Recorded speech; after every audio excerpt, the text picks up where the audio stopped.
Can I sing to you? Yeah. Baby, you don't know what you do to me. Between me and you, I feel like chemistry. Hey beautiful people, welcome back if you're a subscriber, but if you're new, hey boo, go ahead and subscribe. I think you'll like it here and I think we'll vibe. Do you see this beautiful person sitting next to me, y'all? This is my sister. Hi. Introduce yourself. My name is Jamisa. I'm her older sister. Not the oldest though. And we have Remy, but you can't see him. Yeah, my nephew dog.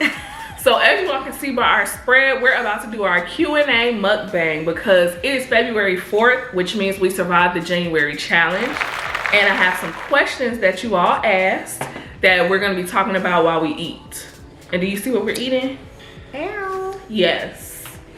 From Lotus, and we have our crack sauce. Period. We have some Earl Stevens wine. The young people have been talking about this now. Not the young people. The young people. And then in the very front, we have our amazing Aura of Opulence candle. I am so excited to announce that today this video has a sponsor, and the sponsor is Aura of Opulence Luxury Candle Co. This is an amazing black-owned, woman-owned candle company hailing straight from Houston, Texas. I'm here to promote the Valentine's Day box. This Valentine's Day candle gift set is everything that you need for the person that you love. We're not reserving this to just romantic partners. You can get this for your mom, for your dad, your best friend, whoever you love, just to show them how much you appreciate them on Valentine's Day. Inside the gift set, you get a 13-ounce candle, a set of wick trimmers, because in case you're not familiar, you're supposed to be trimming your wicks to get maximum burn time out of your candles. And you get a blank card that can be customized by you to write a special message. The website is down below in the description box, and I'll also leave a pinned comment that has the information about the candle so you all can go check it out. Thank you so much to Aura of Opulence for sponsoring this video, and I hope you all enjoyed the Q&A. Let's get into this Q&A and let's start eating. Period. Because this is the first real meal that I've had today. Not on purpose. I just was busy. Had a lot to do. I'm usually much better at like making sure I'm eating, but today was just a whirlwind. And sometimes when things are a whirlwind, I get in a very bad habit of like drinking coffee and then not eating anything. Drinking coffee, drinking water, and not eating anything. I didn't even take my vitamin today. So Me either. I look crazy. Here are my vitamins.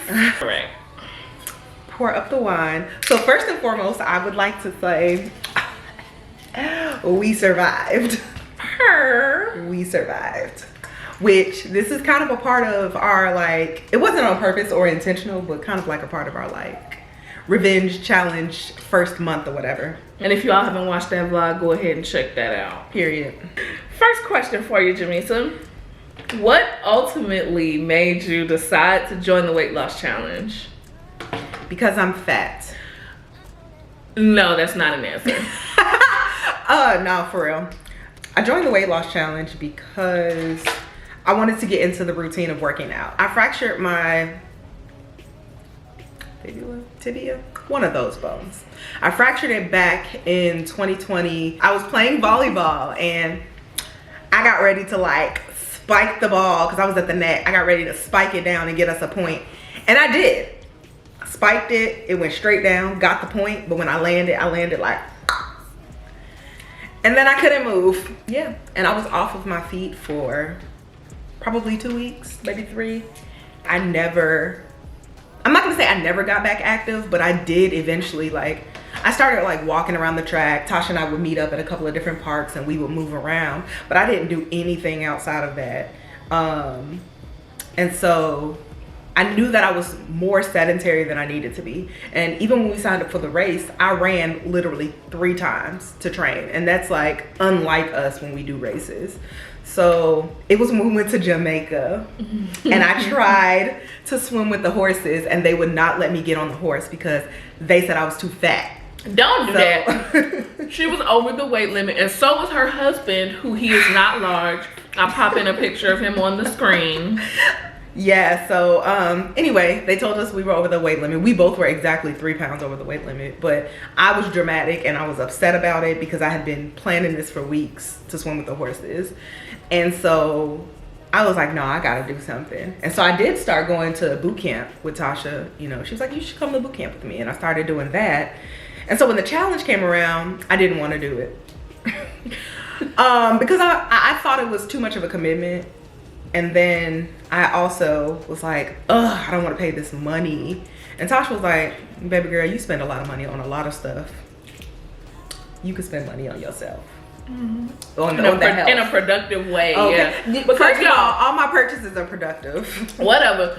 Because I mean, yes, self maintenance is, you need it. Mm-hmm. It helps make you a person, but it's like when you think about the trade-offs and it's like, oh, I just went and spent $250 to get my hair done or this much to get my nails done. It's like, while that is nice to have, that's an aesthetic. So if you're spending money on the aesthetic, shouldn't you also spend money on the internal and what's actually going to keep you alive? Because you can't get your hair done if you did. That's fair. And I have like monthly nail appointments. I can brows done. Show me nails. You see that? Keeps the nails done. I just joined because I wanted to get back in the habit of working out. Because when I'm in the habit of working out, man, I be going and going and going. And Tasha and I will call each other back and forth, and we'll just do all kind of stuff. But baby, if I lose that habit, it's like I go cold turkey. I feel that, because for me, I'm like most of the time a 0 or 100 type of person. I enjoy working out because I like feeling strong and, you know, like that girl.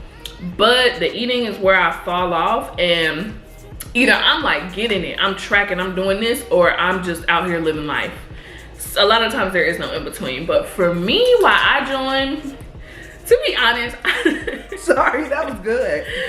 To be honest, I was gonna join anyways because I've been consistently working out with Dawn 2 times a week. It was more of an investment than what I was paying just to work out with her 2 times a week. But really once she announced it, I already knew, because you know how every year we're all like, this is gonna be our year. But like, I don't do that because I don't be playing myself. I try not to do that. But it's different, like when you actually feel like, I won't say this is going to be my year as if I'm not gonna have any struggle, but I know like some things are gonna happen. I can just, we're gonna be, I honestly can feel it. Exactly. Yeah, about our moves. I agree with that. I usually try not to be like, oh, this is my year, I'm setting these resolutions. But the one thing I did do this year that's very different from probably every other year is I intentionally wrote down my goals. Not necessarily like New Year's resolutions, but goals. Some are short term, some are long term, some are, you know, minor goals that I can probably accomplish in the first month. Some of them I've already accomplished, and some it's a stretch goal, but I'm gonna shoot for it. And I think that helps. The intentionality helps. So I did that, yeah, for personal, business, health, family, friends, all of that. Even Remy, I wrote goals for Remy. That's the doggy. I don't like to call them resolutions. I'm writing my goals for the year. But the way I see it, it's better to set the goals and not accomplish them than to just be like, oh, I'm not gonna set those because those never happen, and wing it. I was watching a video just talking about sorry, this seasoning getting in my throat. Yo, this seasoning is kicking though.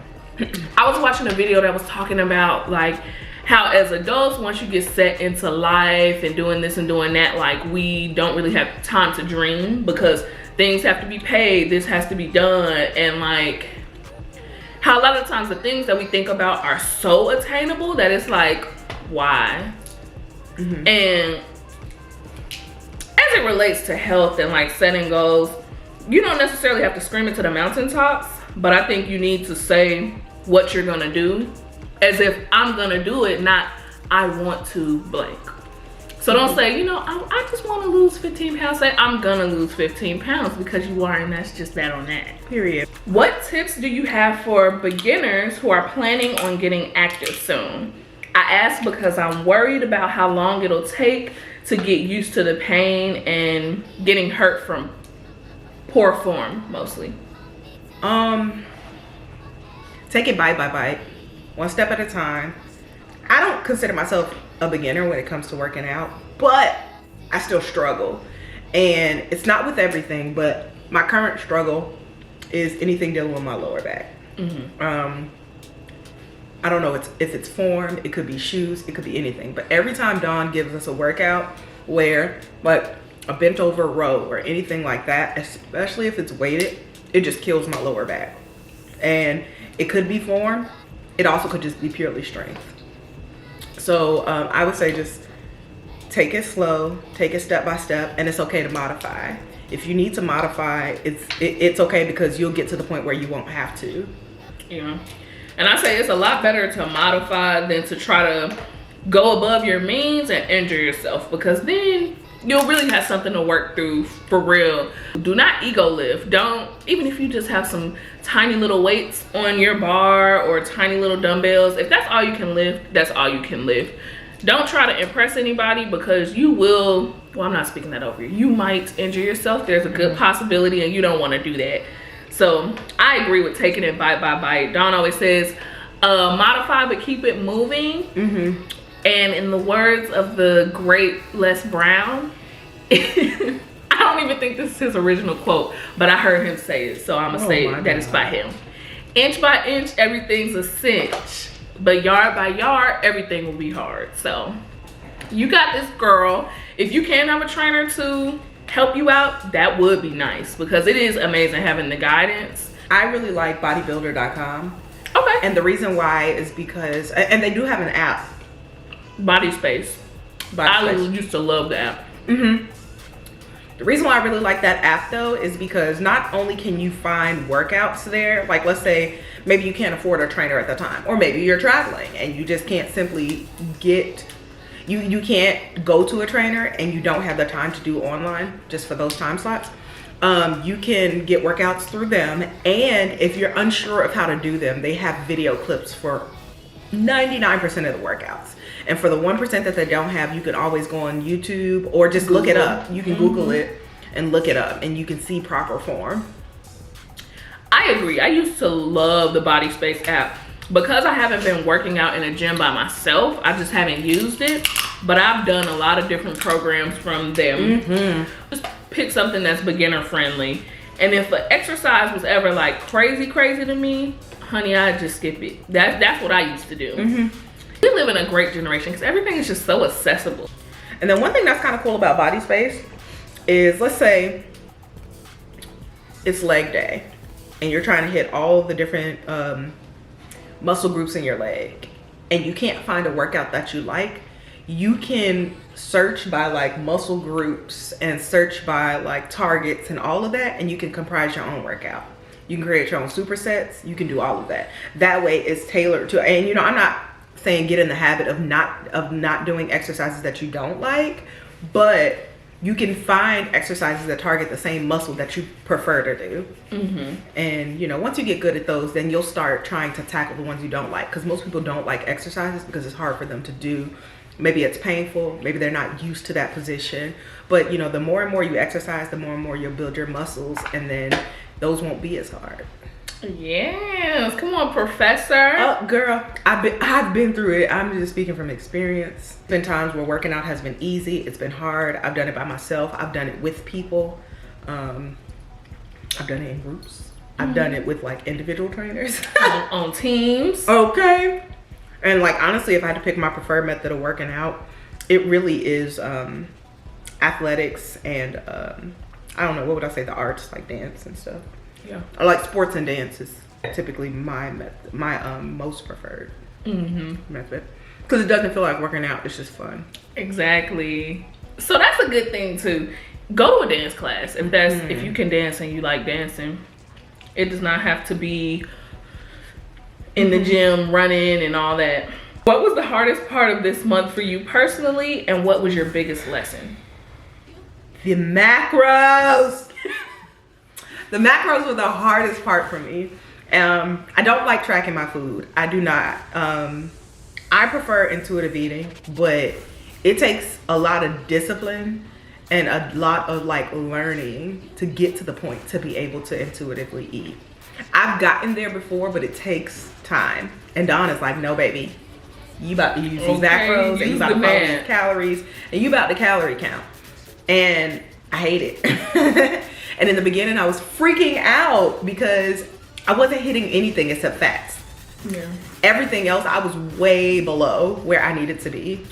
Y'all, and Jamisa is an engineer who has her type A tendencies. So she wants all her numbers to be on the dot. Period. And what was your lesson that you learned? No matter what, keep going. Strive for progress and not perfection. As long as you hit your proteins, it's okay if you go a little bit over in your fat. Okay. That's true. Dawn and Tasha both were like, just hit your protein. Work on hitting your protein, and then we can like shift stuff around to get rid of the fats and everything. But I would always go over in fats, and then I would be way under in carbs and protein and calories. And I think it's because sometimes I can eat 1 or 2 meals a day and be okay. Or even if I have 3 meals a day, I don't know, I have to eat smaller meals because my stomach fills up faster. No, I've had no surgeries. It's just the way my body works. I've always been that way. What did you learn, Tasha? My struggle, I feel like I had 2 main ones. The first one was letting things that happened in my day like ruin my entire day. Like the smallest inconveniences will just really upset me, and like now I'm having a bad day. But y'all, one day I just felt like the car troubles and this and that, and when I say I just had an attitude the whole workout. I missed that workout, y'all. And I had a habit of doing that. I'm just like, okay, this is annoying me. My day is ruined. So I've been working on noticing my triggers and not letting it, like this is something bad that's happening right now, and it's not a personal attack against you. It happens. So just move on and live in the moment. So I guess I'm learning to live in the moment and like use the gym as it's just me in the gym right now. Whatever's happening outside does not matter. And then the other thing that I learned, or that I struggled with sometimes, was focusing on the process. So I would be focused on the process until I wasn't. And what I mean by that is like, I wouldn't weigh myself more than once a week. I would just be, you know, in the zone, eating my stuff. But then I think I'd look in the mirror and be like, this looks bad, or like my stomach looks big today, what's going on? So I wouldn't step on the scale, and the scale wouldn't discourage me. Me looking at myself or trying something on that didn't fit the way I wanted to would discourage me. And now I'm in my head and I'm just having a bad day because I feel like I look like a who knows what. We usually say potato. Yeah, potato, you know, Michelin man, whatever you want to say. I know! When I tasted it, you were talking, but I made the same face. Period. Y'all, this is 18% wine. I feel it's burning because it's spice. That's insane. It's delicious though. It is. It's very good. Mango Scotto, in case you're wondering. Earl Stevens, which is E40. John Cornet, you would love this. Body image, I've learned to just focus on the process and not so much on the body, because your body's not going to change every day or every week. Sometimes every month. You'll look up one day and just notice like, wow, this is looser. But if you focus on hitting your habit goals instead of, you know, hitting this weight goal or looking like this by this, just focus on your habits, you'll eventually reach where you're supposed to be. That's a good point. So I'm not a person who like lives by the scale. I don't have to weigh myself or any of that to be okay, if that makes sense. But in the challenge, we had to weigh ourselves once a week, and I was getting so frustrated that I wasn't even losing full pounds. It'd be like, oh, this week I lost 0.8 of a pound. Or that sounded crazy. Yeah, that's right. 0.8 of a pound. Or even 0.4. 0.4. And then, I mean, I think one month I did lose 1 pound, or it's like 1.1 or something like that. But overall in the challenge, I think I lost like 4.2 or something. But y'all, 4.2 pounds. It was driving me crazy though, because I'm thinking, oh, by the end of this challenge, I'm about to be down 10, 20 pounds. That's 10, baby, 20. please. You know, I just knew I was gonna be down 20 pounds. Not 20. I feel like you have to be either like completely coming from a place of wilding out and sitting completely down, or doing something very drastic. Yeah, and I was, you know, and honestly, before this, I wasn't wilding out too much. This challenge did help me. Well, so because it's flexible dieting, you can still eat what you want to, but I tend to be a big snacker. But I think it's because if I'm busy, I have a bad habit of not sitting down and saying, Jimmy, to eat a meal. I'll be like, oh, what can I grab real quick to stop me from being hungry so I can keep going on whatever I'm working on. So the challenge forced me to actually eat whole meals. So I was eating, before the challenge, I probably was not consuming a lot of calories. And during the challenge, I was consuming more calories, but I struggled to get to eating my full calories of the day. Even when I planned out my meals for the week, it will be a struggle to try to eat everything on my plan. And it still is today or whatever. But I think that kind of has something to do with like the numbers itself, maybe. And what Jamisa said about getting busy. That's why it is so clutch to meal prep. I know everybody doesn't like the idea of cooking something and eating it every day. You don't even necessarily have to prep for the whole week. I like to prep for the whole week, but I know some people that prep for like 2 or 3 days at a time. That's me. I don't like eating the same thing for an entire week. I used to, but now I like my variety. Plus, one thing I'll do is, I don't know, some people have a term to it. I don't know what it's called, but essentially like you prep things. So yeah, you prep like wash your vegetables, cut them so it's easy to just pop it in. Exactly. And maybe I want potatoes this week, so I'll take the potatoes that I have for the week, and I know how much I can eat during the week, and I'll make, you know, roasted cube potatoes. I'll make potato, like French fry style potatoes. I'll make a twice baked potato or something like that, and I break it down per meal, per snack, whatever it is, because sometimes I'll wake up for breakfast and want something savory and not like actual breakfast food.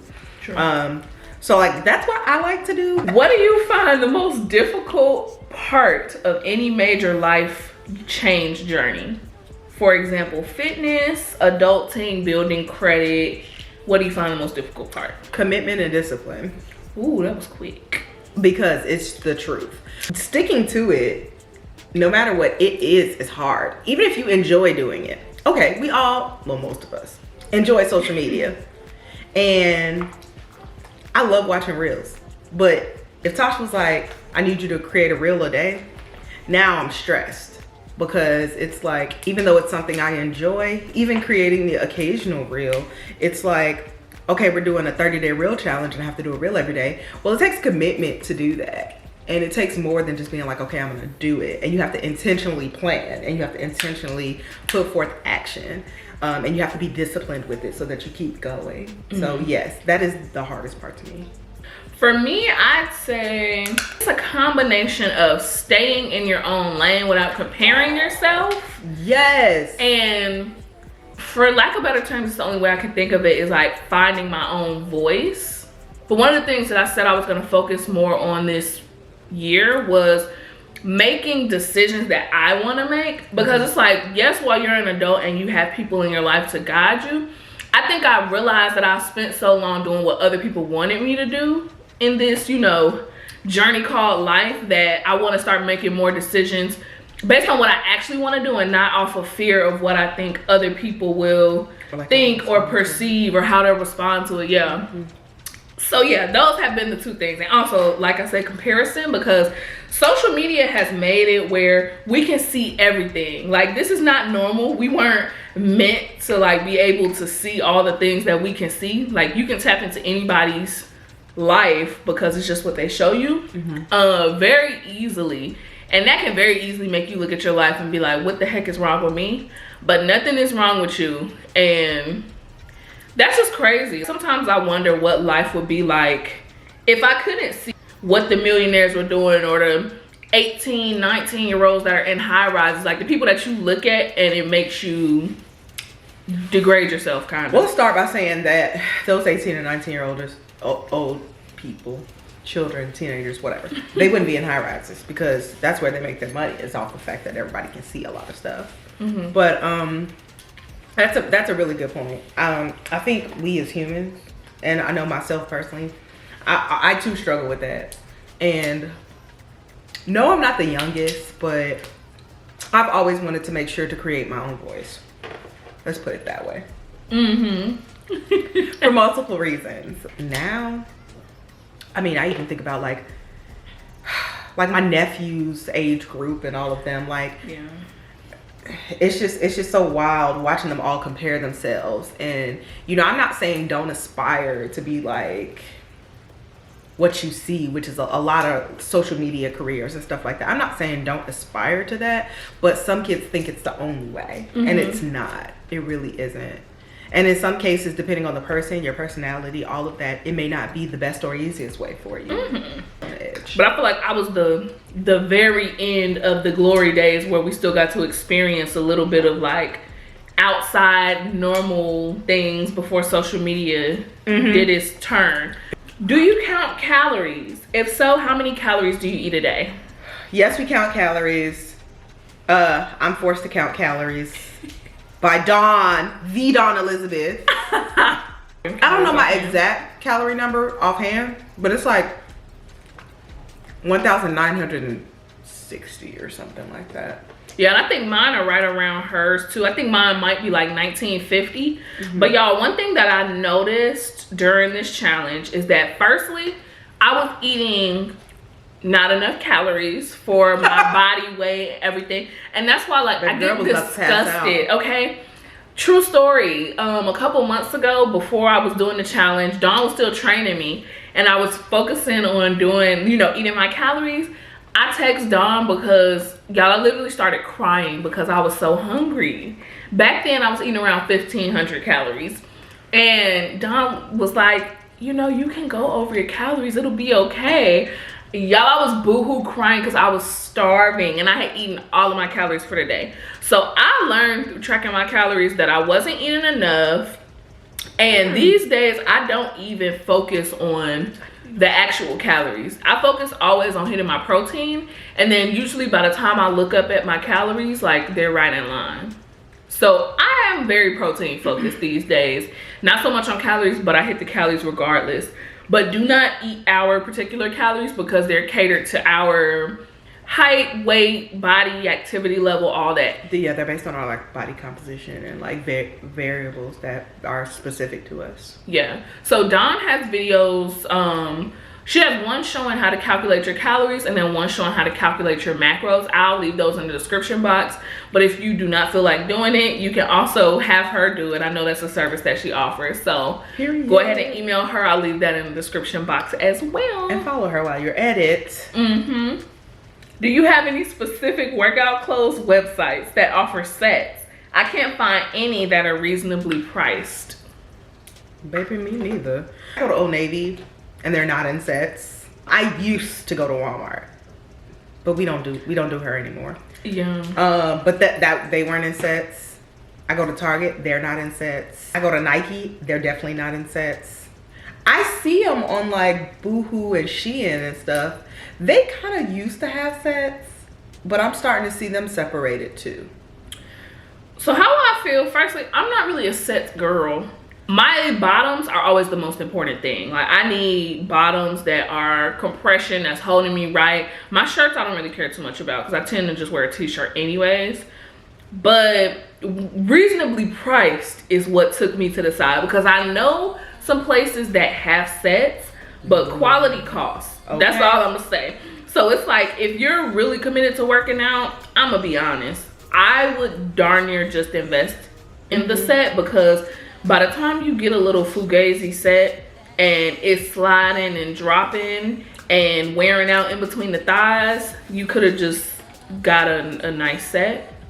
So some places that I know of that have good sets, I've heard Leasy Fit is good. I've never tried it. I have some Eyelust label sets. I like them, however, I'm working my way into them because I'm not a person who likes to wear tight things on the top and bottom. And they're tight at the top and bottom. So I haven't actually worn those out yet, but they feel really nice. The quality is really nice. Just watch for the sales. You need to follow these brands on Instagram. Turn on your post notifications so you can know when they have a sale. I agree with Old Navy. Old Navy has good bottoms. And wait for them to have a sale. Don't buy them full price, y'all. She told me that after I bought a bunch of stuff full price. This was years ago. I would never, because just like Jamisa, I used to get stuff from Walmart, but also I feel like because I was smaller back then, it didn't matter as much. But these days, I need compression on the top. Like, I have more standards now for my active wear. I kind of agree with Tasha with the sets. You know, back in my leaner days, I would wear tight top and bottom. These days, not so much. And then my biggest gripe with a lot of the sets that I find is they consider a set a sports bra and leggings, and I am not comfortable working out in a sports bra and leggings at this moment. If I'm working out in my home, then I will do it. And I understand, like, bodies are bodies. They are our bodies. We should, you know, our bodies are beautiful and everything, but if I'm uncomfortable, I won't get my full workout in because I'll be too concerned with this roll and that roll and trying to suck else. in the entire workout. Literally. Yeah, I won't be breathing. Okay, me and Dawn were just talking about that, like, and that's why I don't even play myself most of the time. I go ahead and wear my loose t-shirt with my fitted pants because, you know, I like looking at my quads and stuff when I'm squatting. But I don't even want to have to think about, like, ooh, look at my stomach, like, pudging out of this tank top or whatever. Like, that doesn't need to be my concern, so I make sure I handle that. Another good brand, black owned, and if you don't mind, tight fitting top and bottom, is athleisure. So not like full athletics, but it's very good and I've worked out in it. FBF Fitness, or I think it's called FBF Body now. She has very good stuff, and I think it goes from a small to a 4X or something like that. So very size inclusive and cute. But it is not affordable per se. But she has Afterpay. And word on the street is that the IRS is gonna start including like Zazzle and Afterpay type services on your credit score. So that'll help you out. Oh yeah, especially if you don't have credit and stuff. We're both gonna be doing the February challenge as well. So we'll keep you updated. Oh, what were your total results for the January challenge? Like 4.2 is probably what I lost altogether. I lost some inches. I still wear the same size clothes, but I'm gonna be 1000% honest, they don't feel any different. They don't feel any different at all to me. But her pictures look different, y'all, for real. I should pop them in here. You can pop it in there. Okay, they're popped. You can show them my results. Because y'all gonna see my body regardless, and I mean, it's right. I can't hide my body. Like, it's me, and it's just what you're gonna see. Okay, and here's the thing. Can we stop reserving the good part of our life for when we reach a certain size? Because, Lord forbid, a day is not promised to us. And if I'm over in a little corner crying my eyes out, not living life because I'm waiting until I get to a size 4, that would be a shame, wouldn't it? We deserve to live life fully at every size. And for me, I lost 9.4 pounds. My goal was 10, but that's okay. I'm proud of myself. Okay. And we can't wait to see what February entails for us. Whatever comments you all have, go ahead and leave them down below. If you like this Q&A, let us know so we can see, like, maybe we'll do this again in March. Who knows? And if you have any other questions that you would like answered outside of the Q&A, you can always leave those down below in any video. Thank you, Jamisa, for being my guest. And thank you to Earl Opulence for sponsoring this video. Make sure you all go and buy a Valentine's Day box, because we know you're not organized and you haven't been thinking about what to get your person. So make it easy. The box comes fully together and there's a card in there and everything. Stay blessed, and I'll see you in the next. Cheers. It's time to post up. Fix your credit, girl, get at it, get your bag up. Hit that gym and get back time. Go get that degree, go girl, focus on me. Unlock potential that